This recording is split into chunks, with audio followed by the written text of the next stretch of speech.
Hi again, everybody. Here in the UK, we are off and running with some great news. The King of the Ring is right around the corner, just a little over 2 weeks away, and you can see the King of the Ring exclusively on Sky Sports Monday, 14th of June at 7 p.m.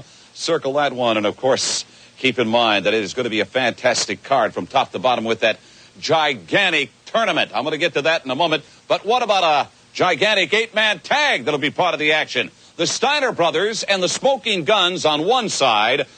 The opposing foursome is comprised of the Head Shrinkers and the World Wrestling Federation Tag Team Champions, Money Incorporated. Now, on to the single elimination tournament that will be part of the King of the Ring. Native American superstar and undefeated Tatanka will be meeting the narcissist Lex Luger. In the first round, Bret the Hitman Hart squares off against Razor Ramon. Also, as part of the gigantic event itself, the main event, World Wrestling Federation champion Hulk Hogan will be defending against Yokozuna. And ladies and gentlemen, standing by with me right now, along with his manager, the mouth of the South, Jimmy Hart. Ladies and gentlemen, the World Wrestling Federation champion himself, Hulk Hogan. Well, you know something, Mean Gene? I can't wait to get back on British soil, brother. But before I head across the great waters, dude, we got a date with Destiny, me and Jimmy Hart and all my Hulkamaniacs. And at the King of the Ring, when I get Yokozuna and press him over my head in front of all my millions of Hulkamaniacs, I'm going to prove that the fifth time the largest arms in the world were not a fluke, brother. Hulk. That the WWF Championship belongs to me and all my Hulkamaniacs. What do you want, Mean Gene? Hulk, you know, I've got people here in Great Britain asking me a couple of questions. One of them that seems to crop up all the time is the fact that you have been spending a considerable amount of time as of late working on movies and not concentrating on this big title defense. Is that the case? Well, you know, the thing that people don't really realize is how much time Hulk Hogan has been spending hanging and banging, brother. How much road work Hulk Hogan's in. Look at the shape the Hulkster's in, brother. Don't worry about Hollywood, We're going to find dude. out when you come to the UK this summer. Oh, yeah.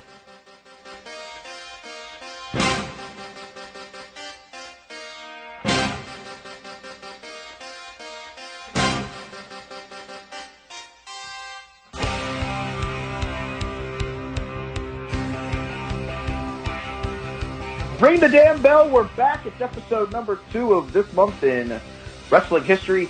It is I am the leader of this three-ring circus. I am Mike Bernier, along with my co-host, Earnest, DJ Christian. What's up, buddy? And if you listen to the first episode, don't go follow him on Twitter at the following tagline, @TheRealJoeLopez. Joe, what's going on? Not much. What's up? I tried to find you, Joe, last week. I couldn't find you. I thought that was actually you were joking about that with the whole Twitter thing. I thought that was a lie, but yeah, you don't have Twitter. No. Wow, Tell me a lie. You can find me on Facebook, but I thought it was a rib. I thought it was a rib. Seriously, I thought it was a rib. Add me on Friendster. That's okay. Friendster, it's still around. It might be. MySpace is All right, without any further ado, we're going to jump right into this week's show. It is the 1993 King of the Ring that won on the coin toss from last week. God, why did this show win? Yeah, and looking back now, as we've all three of us watched the show, I mean, I don't know how you guys feel about this show initially. Like, you look at the some of the matches, like, think, oh, it's pretty cool, maybe it'd be alright, but, dude, this show was fucking horrible. Just bad. I mean, across the board. Not because of the cards, but because of the actual action. Like, sans for like maybe a few moments. I could do without it. Yeah, it was pretty bad. It was a pretty bad show. Yeah, but I actually didn't dislike it that much, if I'm being honest. Whoa, really, Joe? Be that guy. Go ahead. It was a decent show. Again, there were good moments. I'm not gonna lie to you, there were good moments. But as we will probably obviously get into the card, there were certain things that even certain guys who have a history of saving matches couldn't save matches, and that's how you know. Yeah, it's pretty bad. Yeah, I was definitely. This was not fun. There were parts of this that were really hard to get through, just watch wise. My best memory of this pay per view before you go to starting the entire thing was I remember this was being obviously on a Sunday. I was about 13 years old. This came on. I remember. And you guys remember back then when you had the cable box. It was if you couldn't watch pay per view yet, you could watch on the squiggly little screens. You know what's going on, sorta. So I had that, and I had Game 3 of the NBA Finals between the Bulls and the Suns going on. It happens to be the best game in the series. Actually, it was like what I think overtime, double overtime. So I was going between the game and the matches. Yeah, go Suns! Hell yeah, Charles Barkley, baby, MVP that year. Come on. So yeah, that was my fondest memory of this show. Actually, is that watching the finals that year too. All right. Well, leading into this show, we had WrestleMania 9, which some say may be the worst WrestleMania of all time. Toga. I mean, I guess we're on a good course here. Toga. I also it's fucking Toga party, dude. WrestleMania 9 was Joe Lopez's WrestleMania. Really, Joe? Why? I enjoyed that show. Why, Joe? I mean, I don't. It might be nostalgia. It really might be. But like, when I was a kid, I was all about that show. So. Well, I mean, Bobby Heenan going backwards on a camel to come out. I mean, I mean, there's worse things on TV now. So. I believe you lost Mikey. Hold on a second. We'll keep talking. You lost Mikey. We'll keep talking though. Okay. No, yeah. Looking back in hindsight, honestly, that show was rough. That show was, I mean, a little rough. I mean, again, but it was also changing the guard too. You know what I'm saying? WrestleMania 9 was changing the guard. Really, I mean, we were really in the middle of a transition. Whether you like it or not, you know what I'm saying? So, Toga. All right, so the results of that show saw Tatanka keep his undefeated streak alive, defeating Shawn Michaels via countout. Michaels retains his Intercontinental title. Mm-hmm. The Steiner brothers over the Head Shrinkers. We'll talk about them later. Doink over Crush. This match is most known for the second Doink coming out. That's right. He's going to play the clown in the mirror trick. Yeah. The bad guy, Razor Ramon, over Bob Backlund. Hey, yo. Joe's favorite tag team, the $1 Million Man and IRS over Hulk Hogan and Brutus Beefcake by disqualification after referee reversal of the decision that would have won the Mega Maniacs title after Hogan used Brother Bruteye's face mask to gain the advantage. Mm-hmm. The narcissist Lex Luger over Mr. Perfect with his, as I call it, the elbow of doom. Ugh, Lex Luger. After the match, Mr. Perfect came to, ran after Lex Luger, and was attacked by him and Shawn Michaels. Ah. Figures. Foreshadowing. Narcissists. Yep. Plural. Undertaker over Giant Gonzalez via disqualification after he killed the Undertaker with drugs. Yeah. This is one of the worst matches I ever watched in my entire life.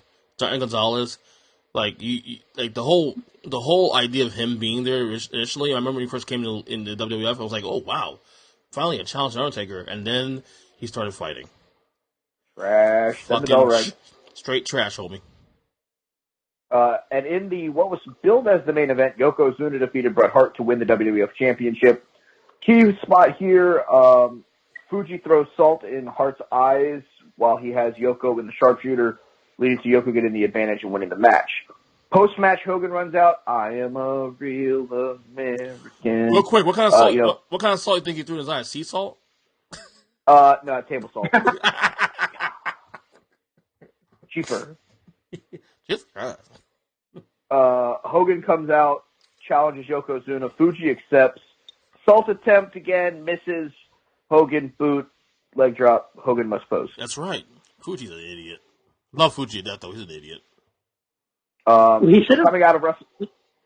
He should have also thrown a battery, so it could have been assault and battery. That's.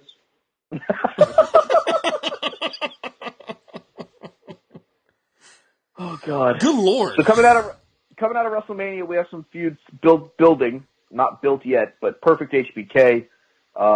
Money Inc. loses the tag titles to the Steiner brothers on the day after this card. So they have the titles. But then they play hot tag with the Steiner brothers coming out of King of the Ring. That's a really interesting take because it's probably the last title run that Ted DiBiase has in WWE. Yeah, pretty much. He was out of the Federation 2 years later. Well, 3 years later. 3 years later, actually. 96. Undertaker and Giant Gonzalez continue their feud, which leads to a match between the two at SummerSlam. And then we get to Yoko versus Hogan, which happens on this show, which we'll get into when we go over the show because there's a lot to dive into there. The King of the Ring qualifying started. Bret Hart, not Hort, was awarded a spot in the tournament. He's the only person to be awarded a spot in the tournament. Is Bret Hart the fake Bret Hart? Is that the fake, like fake Razor Ramon, fake Diesel? Razor. Same thing? Yeah, that's right. Hoyt. Bret Hoyt. Bret Hart. On the May 2nd Wrestling Challenge, Lex Luger over Bob Backlund. May 8th on Superstars, Razor Ramon punches his ticket over Tito Santana. Chico. May 9th, Joe's favorite singlet, Hacksaw Jim Duggan over Papa Shango. You a Hacksaw guy, Joe? No. Oh! That singlet gave him nightmares last night. I love the personality, but then the matches start. I love Hacksaw as a person, but the matches start. May 10th, Monday Night Raw, Bam Bam Bigelow over Typhoon. May 15th, Superstars Tatanka over Giant Gonzalez via disqualification. By the way, Typhoon's Tugboat, for the record, folks. Tugboat, the worst name for a character ever in history of wrestling. Fucking stupid. Yes. May 23rd, Wrestling Challenge, Mr. Hughes over Kamala. And the last spot was May 24th on Raw. Doink and Mr. Perfect had gone to back-to-back time limit draws, so they had a decisive match with no time limit to earn a spot in the show, which was won by Mr. Perfect. That's right. So the 8 men in this tournament, Bret Hart, Mr. Hughes, Mr. Perfect, Tatanka, Bam Bam, Hacksaw, Razor Ramon, and Lex Luger. On paper, you're looking at this as Bret Hart's tournament to lose. Yeah, I mean, he definitely had the hardest. Trek to get there. I mean, you open against Razor Ramon. I mean, that's you know. All right, we'll get to that. So the show starts. We're at the Nutter Center in Dayton, Ohio. Yes, the Nutter Center. The heart of America, apparently, according to Jim Ross, the heart of America. Okay. Joe, what's your feelings on the Nutter Center? I want to know which college it went to. Did Jim Ross mention that? So It's got to go to the University of Dayton. Yeah. Okay, there we go. Jim Ross. I'm just guessing.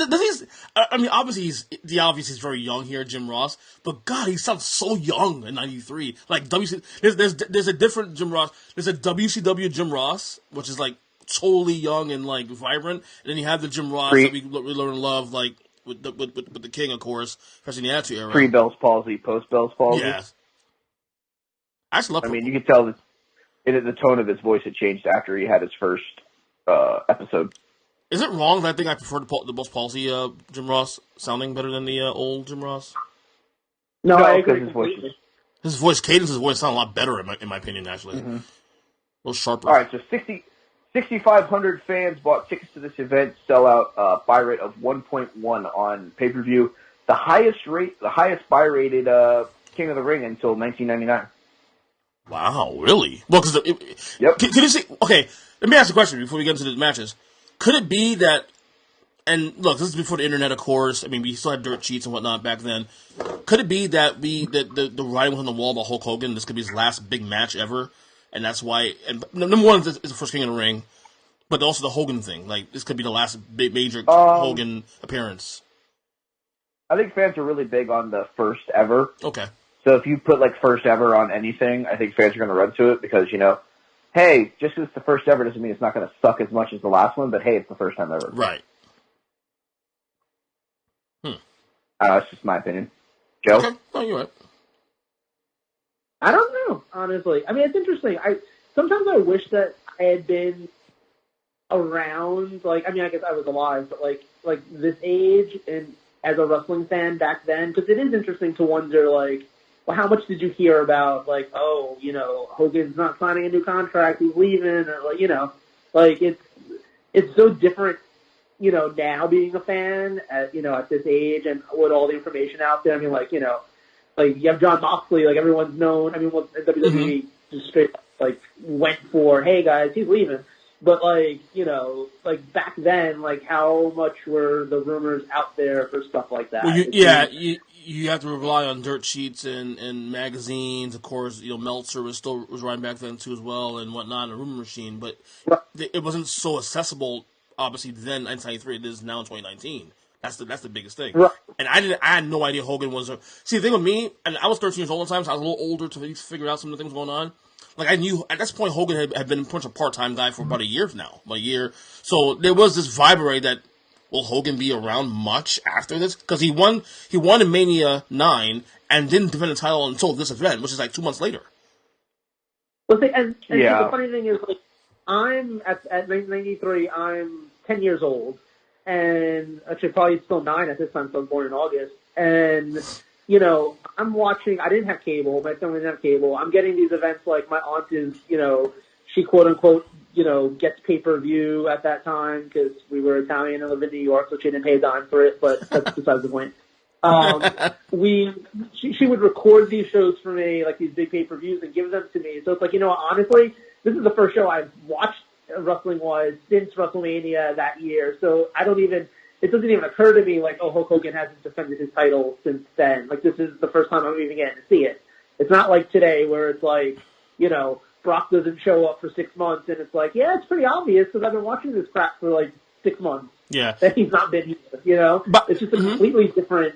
It's a different. What's the word I'm looking for? Like a vortex is not the word, but when we're going with it, it's like a different vortex that like we're living in. But even 93 though, I will say, even though we still had, you know, the four main pay-per-views, and we just introduced King of the Ring, 2 months is still a long time, even back in 93, to not even hear about Hogan. Like, we literally didn't hear about Hogan. It was, you know, it was Hogan won in 93, and then he went off, he was gone again. And then all of a sudden, okay, we're defending King of the Ring. And so there was always a thought in the back of your head, will Hogan be around going forward? Because he hadn't been around much in the last year anyway. So, right. You know, so that was the vibe anyway around someone like me, who I wasn't even plugged in to say either. I just go by basically what I'm watching. Right. All right, so the 1993 King of the Ring started with a dark match between Papa Shango and Owen Hart, where Shango retained the USWA Heavyweight Championship. Again, something you wouldn't see in today's era of another company having a title defended on a WWE pay-per-view. Very foreign now. Very foreign.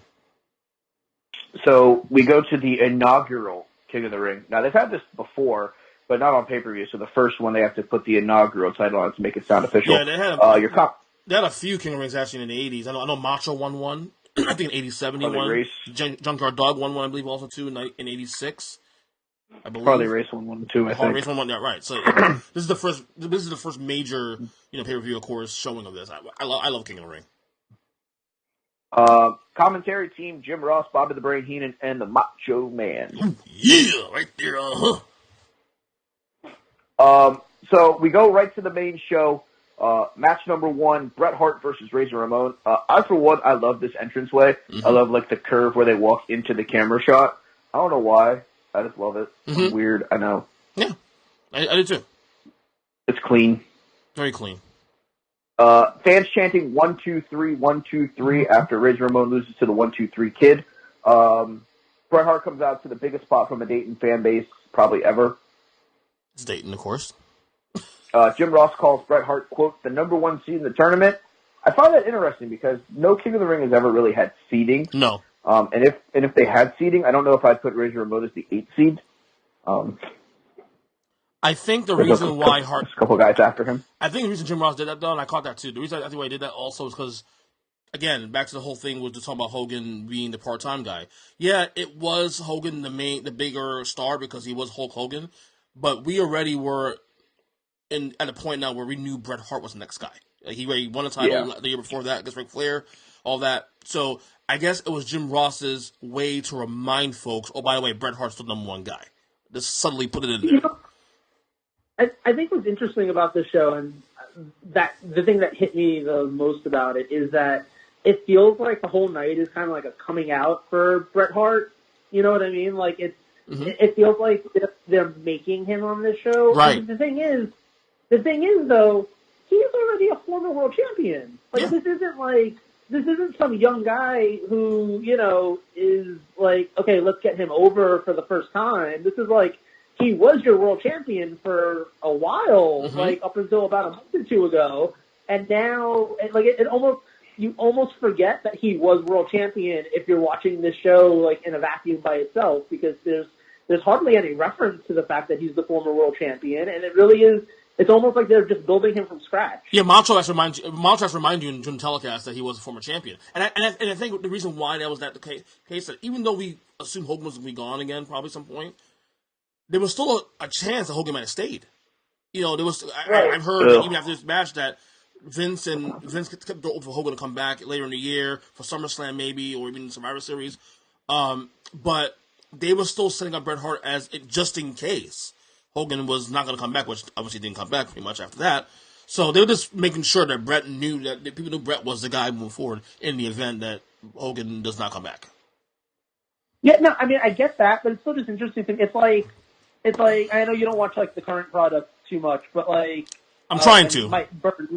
You might get this. Like, it's like if Kofi lost the title tomorrow, and like a year from now, they were building him as like this brand new contender, like going to the Elimination Chamber. Like, right. Could he possibly do it? And it's like, well, he did do it like a year ago. Wait a second. Yeah, it's like completely erasing the title reign out of the commentary team's mind. But it does show you, Joe and Mike, that how much oxygen Hogan took out of the room. Like, Hogan's presence was so huge that when he's around, like, it's easy to forget that Bret Hart was a champion because Hogan's presence alone kind of sort of... It's easy to forget that anyone was a champion when Hulk Hogan was around. Yeah. Yeah, that was a standard thing. Like, even, Macho Man wins it at WrestleMania 4 and Hulk Hogan standing next to him, like, he won it. You know what I mean? Like... Terrible. Well, Joe, he must pose, though. Remember, he must pose. Still. Yeah. Razor Ramon uses his size and power early to try to wear out Bret Hart.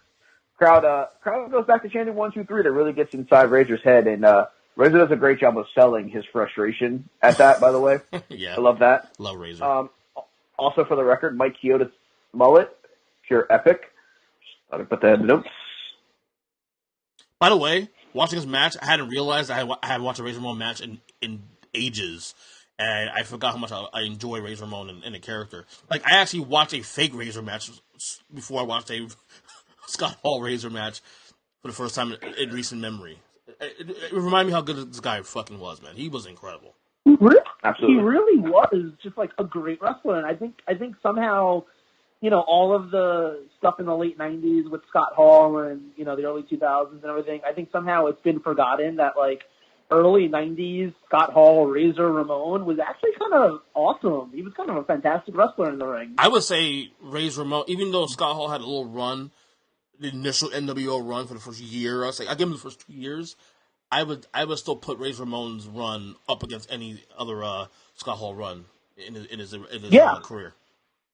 And it's crazy that he never ended up being world champion and stuff, but he had the look, he had like everything about him. I loved this match. Mm-hmm. Him and Bret, I think they just tore it apart on this show. That was a great match. It was. I wish the ending had been a little bit less flash, but I loved the match. I mean, I'll say this: if Razor never goes to WCW, he wins the WWF title. I don't know. I mean, maybe. I mean, he was still over in 95, 96, but I mean, he was a little bit. He was kind of floundering though too after 95.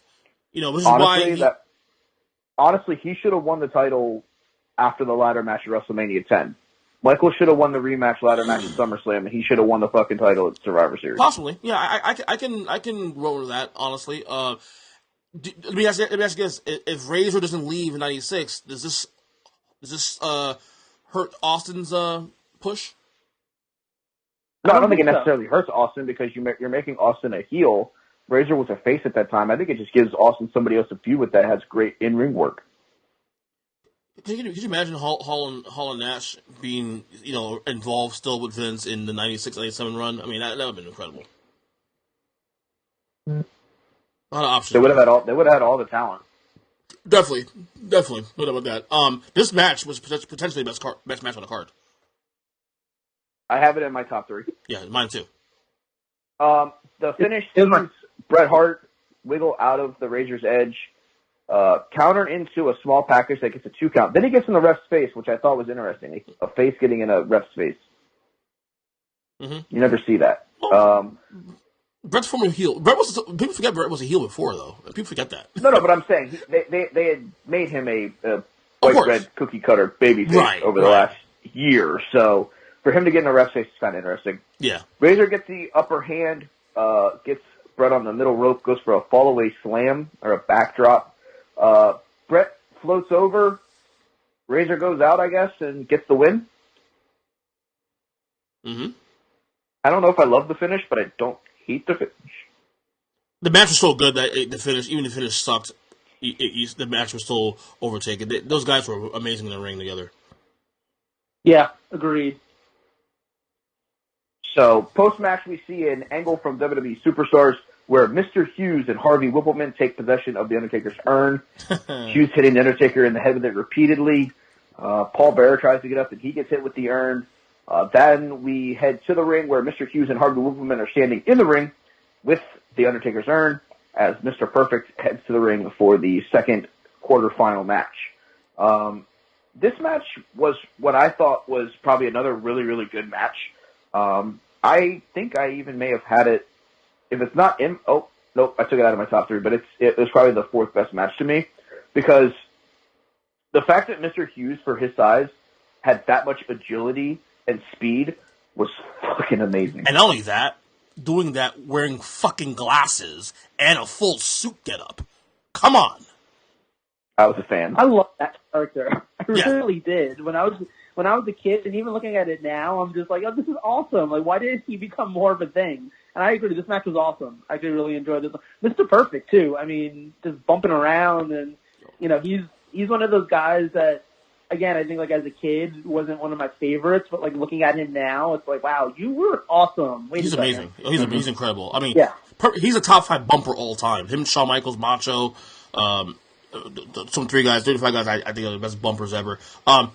The only thing I hate about this match, I was reminded again watching this match, because I remember I hadn't watched this shit in like almost 2 decades. Perfect was a babyface. And it's weird looking as a babyface. I remember I started watching wrestling when I was 8 years old, and I remember Perfect coming in the NWF in '88, and he was a heel from the word go. He was a heel. Okay? He's a better heel than babyface. I'm sorry. And you saw that, you'll see that in the coming matches later on. He's a better heel, man. I'm sorry. The babyface thing was not feeling it. The face, but no, I agree completely. And I think the thing is that gimmick doesn't work as a face. Like, it's like, oh, I'm great at everything. That's such a heel thing to say. Like, who it really is. That? Even Hulk Hogan would be like, I'm gonna try my hardest, but like, shit, I don't make any promises. Like, listen, guys, it's simple, perfect. He's a heel. That's it. Yeah. Finish of this match saw Mr. Hughes start to get frustrated with the Perfects getting the edge with his speed and agility, and he just blasts Mr. Perfect in the face with the urn. Can I say how rude? My favorite thing is that he gets disqualified, and then the look on his face is like, "What do you mean I'm disqualified?" Yes, like, what? I saw that. It was epic. So dumb. I never go do that. Like, you did something wrong, you knew you did wrong. You're like, why are you shocked? Right. It's like floppers in soccer and in basketball. Like, you did foul him. Yes, you did foul him. Stop. We go to a Coliseum home video exclusive where we see the goddamn Red Rooster, Terry Taylor. Fuck that guy. He's talking to the Smoking Guns and the Steiner Brothers about their 8-man tag match with Money Inc. and the Head Shrinkers. Goddamn, I can't wait for that match. I'm looking forward to it. Yeah, okay. Kiss my ass. Billy Gunn with a fucking mustache. Hogan with the mustache. Come on now. God. Who would have thought Billy Gunn was Mr. Ring. Ass? They throw it to the ring, and out comes the narcissist Lex Luger. I love me some Lex Luger. I really like his cape. His cape was excellent. Are you really a fan of Lex Luger's, Mikey? Really? I actually kind of dug it because everything that Luger had done, like before this, was like heel to become a face. I just enjoyed the fact that like he had his elbow loaded and he was just knocking people the hell out with it. I loved it. His cape was cool. The silver trunks were cool. The looking at himself in the mirror. The referee trying to check him, and he's like, "Get the hell off me! I got to pose some more. I got to do some more poses." Oh, One of the biggest flops in history of the Federation, in my opinion. Well, no, I mean, once they turned him into the American hero, yeah, it was a fucking huge flop. They should have left him a heel. Here's the funny thing. I've said this to Mike before, and honestly, I'm a Lex Luger fan also. I know it's not like the cool thing to be, but whatever.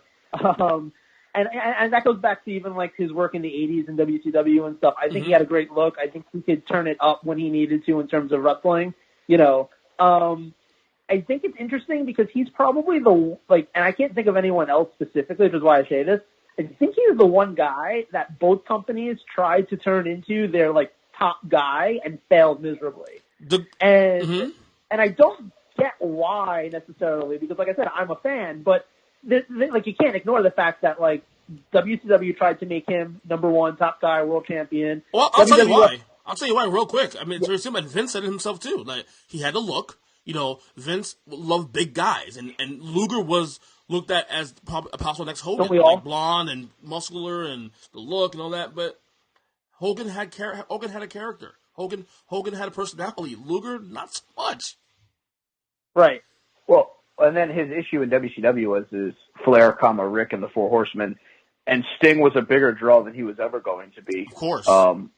Because the face paint, the cool blonde mohawks, the fans, never really gave Luger their all-in effort, but Luger never gave them any reason to. Right. That's a good point, Mike. That's a really good point there. So you're saying but I love there's another timeline where Lex Luger is like the Hulk Hogan of that timeline. That was a possibility. I mean, I remember Pritchard saying on this podcast that there was a thought that Luger could be molded into the next guy. Because even though Bret Hart was the guy who was the guy in 1993 and beyond, there was still this idea that we could also mold Luger to be a guy also too. But it never worked out, man. It never worked out. WWF's biggest problem here was the fact that they turned Luger face. They should have left Luger a heel as this narcissist gimmick rather than trying to turn him into Hulk Hogan light and slam Yokozuna on the USS whatever and then face him in some. They should have left him a heel. They should have let him be a heel. They should have built him up as this like biogenical like Terminator where he's just blasting people in the face with his elbow. Let him be a heel. Even put maybe like Heenan with him so he doesn't have to talk. Yeah. But then just let Luger be the heel champion, because you're going to have Bret beat Yoko eventually. You're going to have whoever, go from there. But you could have let Luger be the heel that you build and be the Terminator. And I think it would have gotten Lex Luger over. And Mike, and to add to your point there too, he had some heat. I mean, I'm not a fan of his work, but he had heat as a narcissist. Absolutely. And it was a weird turn because it really went from like, I love myself to, but yeah, I kind of love America too, guys. Like, it was a really fucking weird turn. Yes, it was. It made no sense to me. All right, so the refs decide that Luger's got to put a elbow pad on before this match, or he'll be eliminated from the tournament, which Luger begrudgingly does. Out comes the Native American Tatanka. Undefeated. Luger and Tatanka start going at it.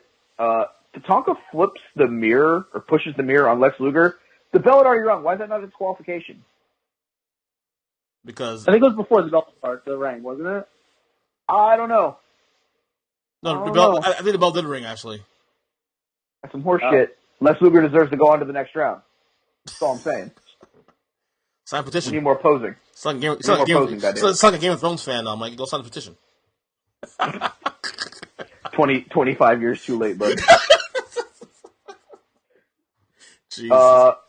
Luger starts to use his muscular ability to try to beat up Tatanka. Tatanka starts doing his little cool Native American dance where he fires up like he's the Ultimate Warrior mixed with Hulk Hogan. I think I'm rough on Luger because of the fact that he dated Liz, and I love Liz. Probably. We see Bam Bam Bigelow make comments that he wants to face Tatanka in the semifinals. This match gets into the last 5 minutes of the 15-minute time limit, and Tatanka's really pressing for the win. He goes to the top rope, misses a top rope. I don't know what the fuck he was trying to do. Lex basically just steps out of the way. Hits him with a power slam, but then Lex doesn't really seem like he's all in to try to win this match. like he didn't know where they were at time-wise. Mm-hmm. And it's just really nonchalant with his covers. Yeah.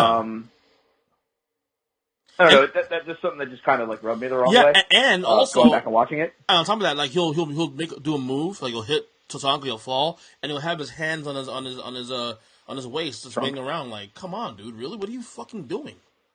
Move. Well, see, the problem was Lex Luger didn't own any watches, so he really wasn't good at time. So he just didn't realize. Makes sense. Yeah, makes sense. It makes a lot of sense. So this match ends in a time limit draw with both men being eliminated from the tournament, meaning Bam Bam Bigelow goes right to the finals. You actually skipped the match though against Hacksaw. Was that on purpose? Oh, yeah, I didn't care about that match. Well, I will say this much real quick. I have a couple notes on that match. Hacksaw was still pretty over in '93 though. He was still pretty over. I mean, you marry a guy and a flag, American flag. Of course, it's gonna be over. I guess it's easy. And by the way, I remember too also that Bam Bam's theme music was not that bad. I actually like his theme song. Bam, bam. So stupid. Yeah, I skipped this match because I didn't want to give Joe any more nightmares. Yeah, Joe, was that bad, dude? Was it really that bad? I got your text this morning. Like what? Split, like he looked like he was going to go compete for Miss America after the show. Yeah, that was too much for me. It almost turned me straight. That was too much. The finish of Hacksaw Bam Bam was actually fairly decent. Where Duggan went for the 3-point stand and headbutts the turnbuckle, and then Bam Bam hits a diving headbutt. Actually, Bam Bam saved this match. Bam Bam was good in this match. He was great. I thought for a big guy, again, like Vader, for a big guy, he's really agile, and I thought he did all he can to make this match as solid as possible. But Hacksaw is a great personality, but once the bell rings, it's 2 moves. That's it. Mm-hmm. And so I had Luger Tatanka at number 3 of my top 3 matches of this. Really? I enjoyed a lot of the psychological work that they did in this. The finish kind of is probably why I didn't have it higher.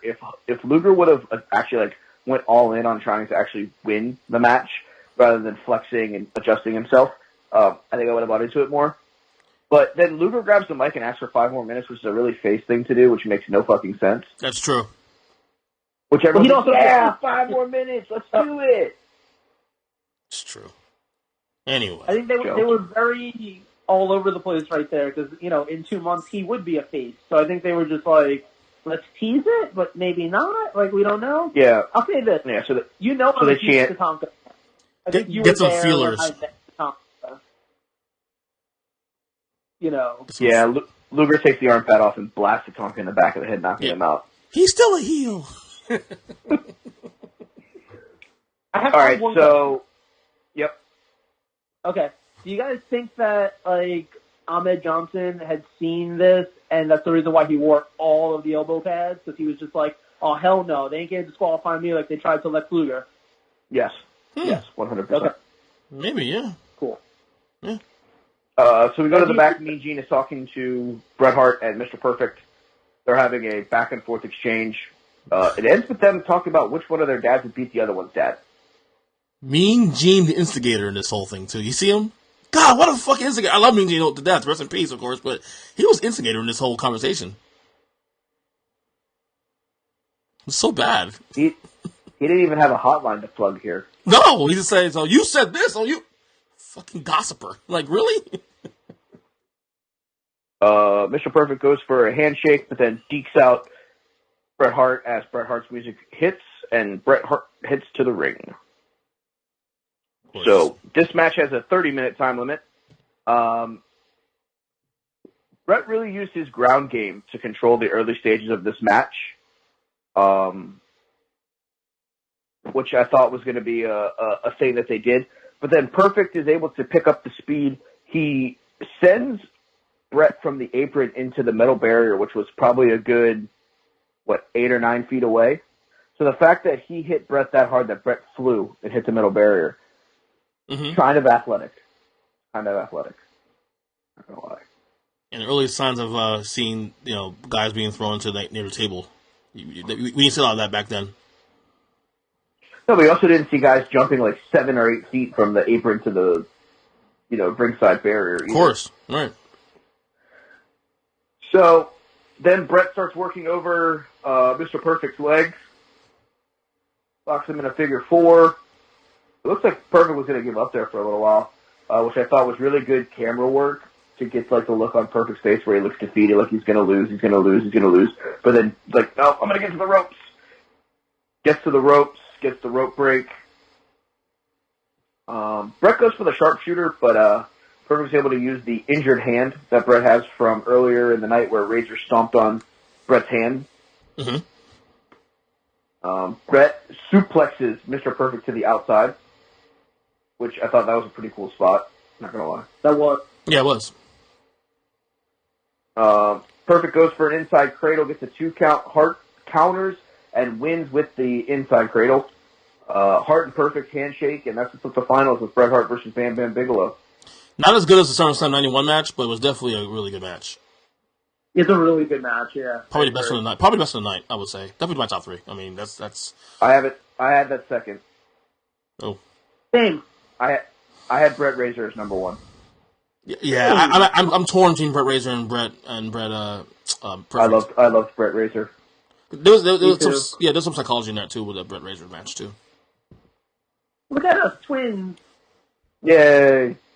Mean Gene Okerlund is in the back with some pre-recorded comments from Jimmy Hart and Hulk Hogan talking about. I don't even know. I wasn't paying attention during this. This is where the power lies. My left hand, I think. Jimmy Hart started screaming. He turned a different color red. I don't know. Whatever. Hogan very slim too. Lost a lot of weight. Yeah, he'd use that so he'd have a speed advantage on Yokozuna. Or he stopped taking steroids. Either one. Both. One of them. The music hits, and out comes the challenger. Yokozuna. Flagged by members of the Japanese media. Wink, wink, nudge, nudge. What was that, Joe? I was thinking about this during that match. Were those real photographers? No, I don't think so. I think those like people hired, maybe 1 or 2. I think they knew how to work a camera. Dude, if that happened I don't know today, if they're actually like flagged media. If that happened today, honestly, if he did this angle in 2019, those people will be doing it with their iPhones. Oh, yeah. Flash. Oh, the Flash. IG stories. Yokozuna Kazure. We just actually have to use like what was the Galaxy Note 9 if everyone exploded. Yeah. That's the only way the match ending. Yeah. So. Made any sense, yeah. Crowd pops hard for Hogan as Hogan makes his way to the ring. Hogan tries his best to... I don't get this. They said that he was going to use his speed and not, try to get into a power match. The first thing he does is tackle Yokozuna and tries to push Yokozuna off like he's trying to use his power. And it's the same bullshit they did also when Hogan lost weight before the Earthquake match in 1990. The same thing. While he's down to 287 now, instead of 303 or 308. And here he is in a fucking power match with Earthquake. Like, what are you saying then? Same thing. It's stupid. Hogan tries for a scoop slam. Can't get Yoko up. Hits Yoko with multiple clotheslines. Yoko doesn't go down. Yoko counters with a clothesline of his own and drops Hogan, which I thought was hilarious. Mm-hmm. Hogan hits the rope, tries for a shoulder tackle, gets put on his ass. Yoko starts using the bear hug. Hogan's starting to fade. Doesn't go out like always. Starts to hulk up. Hits him with punches and punches and punches. Sends him in the ropes, hits him with 2 big boots that Yoko doesn't fall for. The third one sends Yoko to the ground. Leg drop. Gonna have a retain the title. No, Yoko does something no one else normally does. Kicks out of the leg drop at 2. Mm-hmm. Hogan knocks Fuji off the apron. Japanese cameraman Harvey Whippleman climbs up on the apron. Kicks away Jimmy Hart, and the camera explodes in Hulk Hogan's face. Oh my god. The worst spot ever, too. Oh my god. Jeez. That was terrible. The whole fucking thing was terrible. Oh my god, so bad.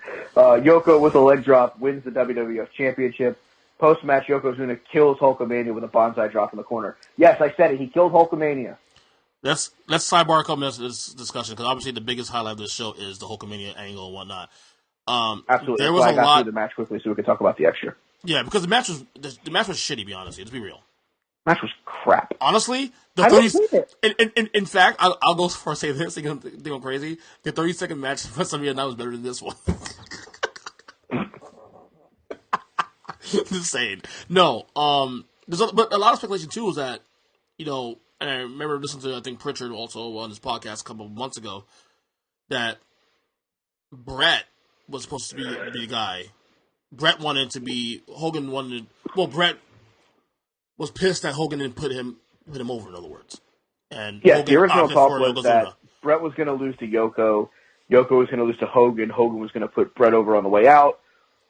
Hogan decided to balk at that and said, I don't want to put over another face, a small guy. I want the monster to beat me. So who was the monster at the time? Yoko. Yeah. Well, John Gonzalez. Now, he sucks. Fuck that guy. But we had this conversation off air where if you look at The Undertaker, or not The Undertaker, I'm sorry. If you look at Hulk Hogan's reigns, he always loses to the oversized heel. Andre. Today, or this match, Yokozuna. Undertaker at Survivor Series before Tuesday in Texas. The heel that they're trying to build up as this dominating force would beat Hogan. Yes, Hogan would get his win back 90% of the time. But it was just one of those things where if it wasn't a heel, he never really wanted to put a face over with the exception of Warrior. And I think the Warrior one was, well, I'm going to go take a vacation. I'll see you guys in 6 months. Well, that also, and I think, and also being someone who was old enough to actually experience the Warrior, Hogan, atmosphere, 1990, 1989, the Warriors build.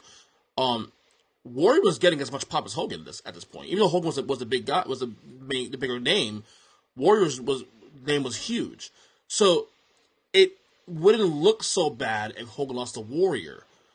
I think there was a I think the issue, and I actually look. Hogan looks bad in this overall in hindsight because of the fact that he's being a dick and I put Bret over.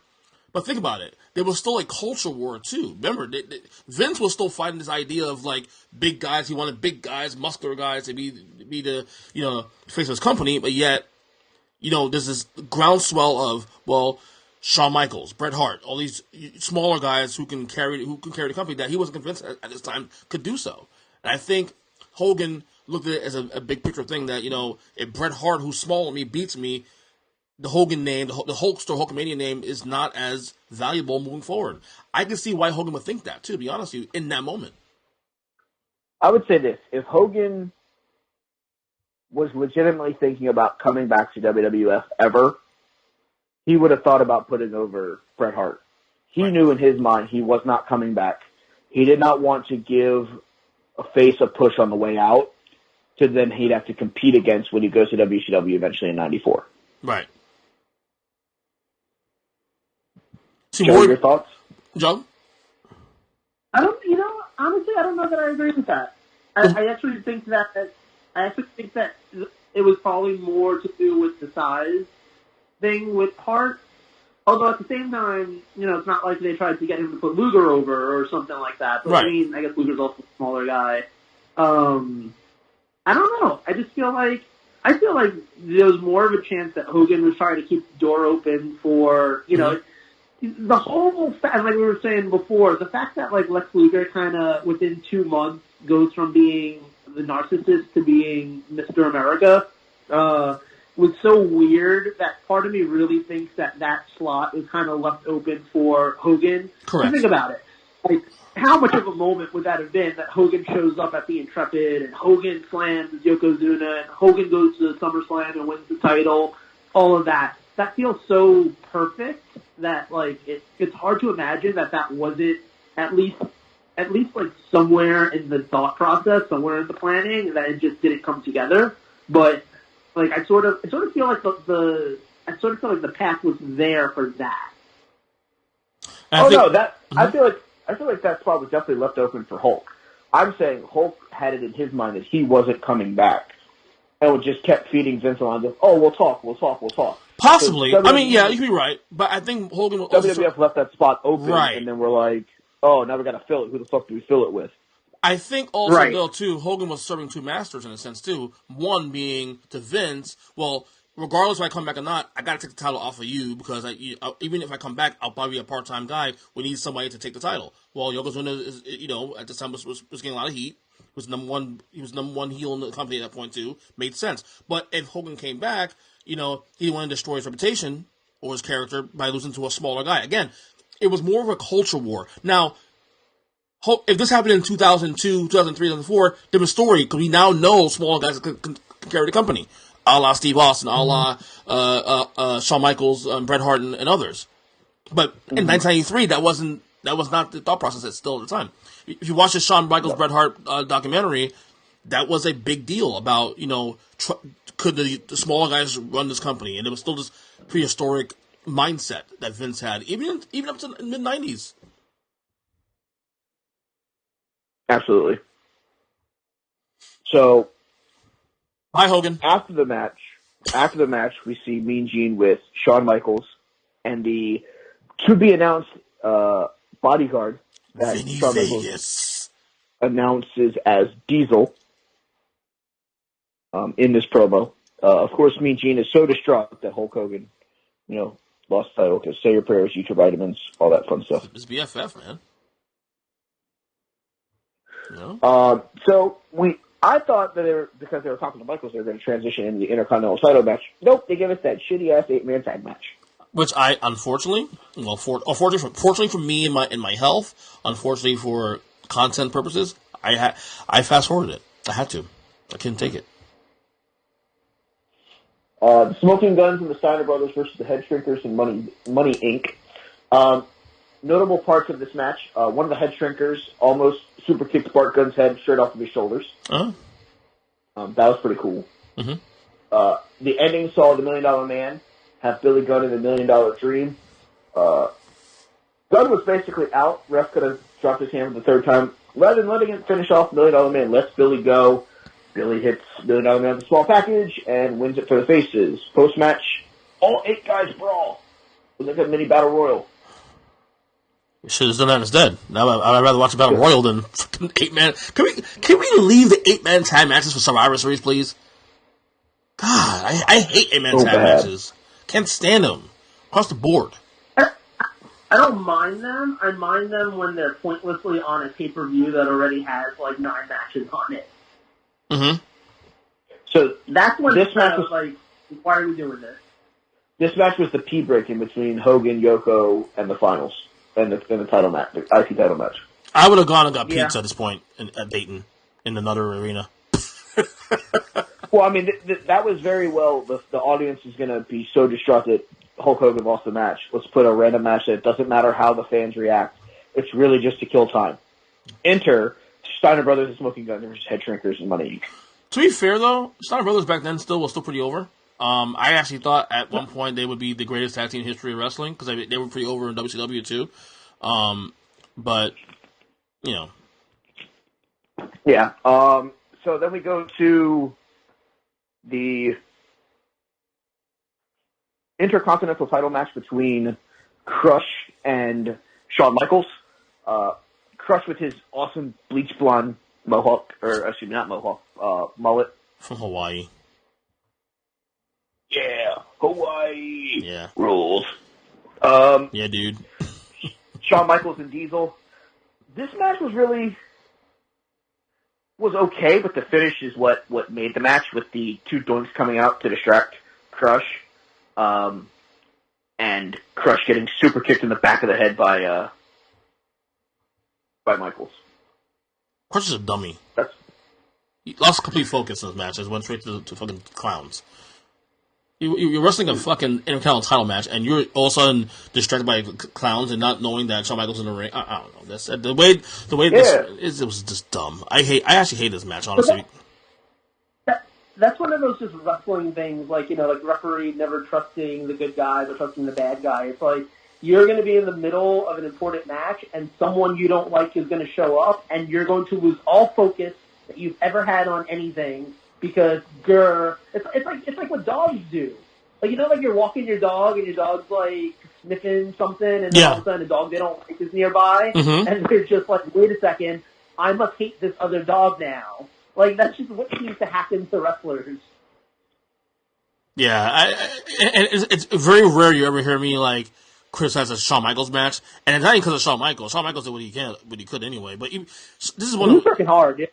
this one of his worst matches, though. To be honest with you, which is saying a lot because I mean, him alone at least kept this match somewhat interesting. Crush is terrible. Forget Crush. Crush is terrible. I didn't hate this match, but I think my favorite part of it, which makes it sound like I hated it. My favorite part is Diesel on the outside wearing the jacket that when you're 8 years old and you get photo taken at Sears, like your parents put you in it. Mm-hmm. That was probably my favorite.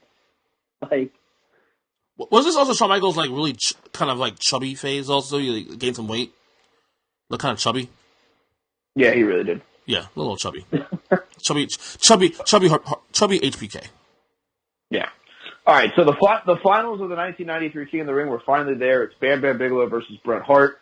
Bam Bam super fresh from not having a semifinals match. Bam! Bret had wrestled about 40 minutes of matches going into this. Bam Bam really just decided to use the bear hug and the over-the-shoulder backbreaker this entire match. It seemed like that was the only two moves that he had in his repertoire. And he used them very effectively, wearing down the Hitman and gaining the upper hand for, I'm going to say, probably 90% of this match. Which, I mean, all things considered, the late Bret had been wrestling. It made sense for the heel to really, wear out. Of course. And by the way, to Bret's credit, selling it very well, too.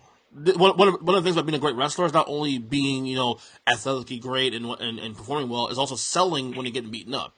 And Bret Hart sold this. No, absolutely. This is why he's one of the greatest of all time. Absolutely. The fake finish was a nice touch where Bam Bam is working over the back. Luna Vachon comes out, hits Bret with a chair. Bam Bam rolls Bret in the ring, hits him with the diving headbutt, gets the win, and everyone's like, oh my God, Bam Bam Bigelow just won King of the Ring. And then Earl Hebner comes out and goes, not so fast, Scoot. And that bothered me. Let me tell you why. So, this match, you got a problem with if somebody cheats this match, you come out in this match, but any other match in WWF that somebody cheats and it's obvious and someone's backstage looking, they don't come out and correct that, but you do it in this. Sir, the King of the Ring is a great honor. There's only been one of them ever. We have to keep it upfront and courageous. So what about the world? What about the world title matches? Hogan and Streak Andre in '88. Nah, fuck them. Oh, you said it. That's not the inaugural WWF title. This is the inaugural King of the Ring. Got to keep the prestige high. Oh boy. So they tell Fink that they're gonna restart the match, but Fink screws it up and goes, "We're gonna reverse the decision." Nope, that was the wrong answer. Refs flip out. Match continues. Macho, did you see the spot though right there when Macho goes at that spot? He goes, Finkel did the worst call of his life. Yeah. The finish to this saw Bret get on the second rope, get on Bam Bam's shoulders, hit a victory roll, and win the 1993 King of the Ring. Sick move. I'm going to rename this show from King of the Ring to, King of the Winning Via Roll-Ups. Yeah. Every match that had a finish, I feel, with the exception of Bam Bam Hacksaw, finished in a roll-up. Bret's first match finished in a roll-up. Hughes and Perfect disqualification. Bam Bam hit his finishing maneuver.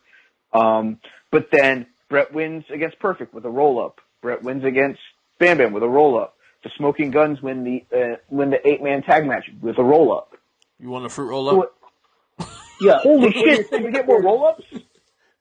What you're saying is Bret Hart rolled his way into the first King of the Ring. So, I mean, I'm okay with that. Rolling. What? Rolling. Yeah, that was terrible. Can the guy who's going to win the tournament actually, use his finisher once? Once. So, post-match, Bret gets whisked away to the Coronation Center, where he's given his cape and scepter and crown, and he's interrupted by Jerry the King Lawler. Oh, boy. Burger King. I got really hungry after that. I got really hungry. I don't even like Burger King. I like the Whopper. It gives me heartburn. Oh, I mean, yeah. So that It kind of happens. stuff. So what I did like about the post match angle with Lawler coming out, jumping Bret Hart, the end where he tells Bret that he's going to kiss his foot, he kicks him in the face, and then Bret falls down the stairs in like slow motion. That was cool, actually. And again, Bret, the consummate professional, always selling it. Selling it. And remember, he had 3 tough matches. And I was a fan of the slow motion fall. I was too. Yes, I saw that. I mean, so guys, how do you feel the 1993 King of the Ring overall was? I'll give it 2 stars. 2 out of 5 stars. Because the only reason why it's even watchable is watching Bret's all 3 matches. Like, my top 3 matches are all Bret's matches. Honestly. Joseph? Yeah, I like I said, like, I actually didn't think this was that bad of a show. I even liked the Hogan and Yokozuna match. I'm not even gonna lie. Even the cameras fuck up. Even the camera fuck up, Joe. Yes, I mean, I wish that had gone. I wish that had gone better, but accidents happen. I would definitely give this. I guess if we're going out of 5, I guess I'd go about like 3. Probably 3. I'll give it a 2.5 out of 5. Right. I'll be honest with you. Watching the show, my favorite match actually was the Bigelow Bret Hart match because psychology. Bret Hart selling the fact that he's not, in full strength because he wrestled 2 tough matches against Scott Hall and Miss Perfect, 2 Hall of Famers. The selling was great. The selling was amazing. And I think Bret Hart told a great story. So I got to give the Bret Hart Bigelow match as my favorite match of the entire night. Have to. Yeah, I think that if in a weird way, if I was ever trying to explain for some reason, let's put us like 30 years in the future, and I'm trying to explain to someone like how awesome Bret Hart was, and they're some kid that's never seen a Bret Hart match before, and they're just like, "What do you mean?" I'd be like, "Go watch King of the Ring 1993 and like watch all of Bret Hart's matches through the night, and you will see why he is kind of just this like fantastic performer who puts on these great matches." Right. If you took away the 8-team tag, and I know you can't take away the Bigelow Duggan match because it's part of the tournament, but take away the 8-team tag and Crush not being smart, it's actually maybe a 4-star pay-per-view because everything else worked out great. Like the Hogan match wasn't great, but the environment and the chaos around it made it great. Yeah. So. Yeah. But the problem was they needed that 8-man tag match to give the crowd the ability to come down from watching Hulkamania die. I'd rather watch cheerleaders. Sorry. I'd rather watch Nitro Girls. I'd rather watch Sunny. Well, she wasn't there yet, obviously, but you know what I mean. I'd rather watch Well, no, but the problem was there probably wasn't anything else for them to actually put there that made any kind of sense. Because you weren't going to put a title match up there because the next night the Steiner Brothers win the tag titles. No, I agree. Yeah, that's true. So, with that being said, the 1993 King of the Ring is done and gone. Long time. Thank God. Thank God we're not going to watch that again. But before the show went live today, we had a conversation, the 3 of us, and we decided that it was either going to be the Great American Bash from 1996 or Beach Blast 1992. I'm going to go to the Rusty Trusty Quarter. We're going to go heads is the Great American Bash. Tails is Beach Blast. And I'm going to flip that coin right now. And it's up in the air, and it's coming down, and it is Tails. It is Beach Blast 1992. Some things that interest me about that card. Ricky the Dragon Steamboat and Rick Rude are going to face off in a 30-minute Iron Man match. I'm kind of excited to watch a 30-minute Ricky Dragon Steamboat match. I'm not going to lie. He's incredible. I mean, not a great promo, but he was in the ring, one of the 5 or 10 best wrestlers in the history of the sport. Rick Rude is pretty good too. Hell yeah, Rick Rude's amazing. Absolutely. I think the 2 of them are going to have a great match. Other matches that I know for sure are on that card: Steiner Brothers versus Terry Gordy and Steve Williams. I believe Stone Cold, WWE Steve Austin, is on that show in a 6-man tag match with the Dangerous Alliance against Dustin Rhodes, Nikita Koloff, and I want to say, I don't remember who the third person is now. I'm not staring at the computer screen anymore. I got up and walked away. It's okay. It's okay. My only question is, does the show start with, what was his name, playing the guitar? Max Moon? Man Mountain Rock. Man Mountain Rock? No, he used to be Captain Shaft's partner, like, half the time. Oh, Yeah, Man Mountain Rock. Was that his name? I think so. I thought it was Max something. Max Payne. Max Payne. That's a video game. Sorry. Damn it. I don't know. God. I swear it's Max Payne or it's Man Mountain Rock. I'm excited to see the show.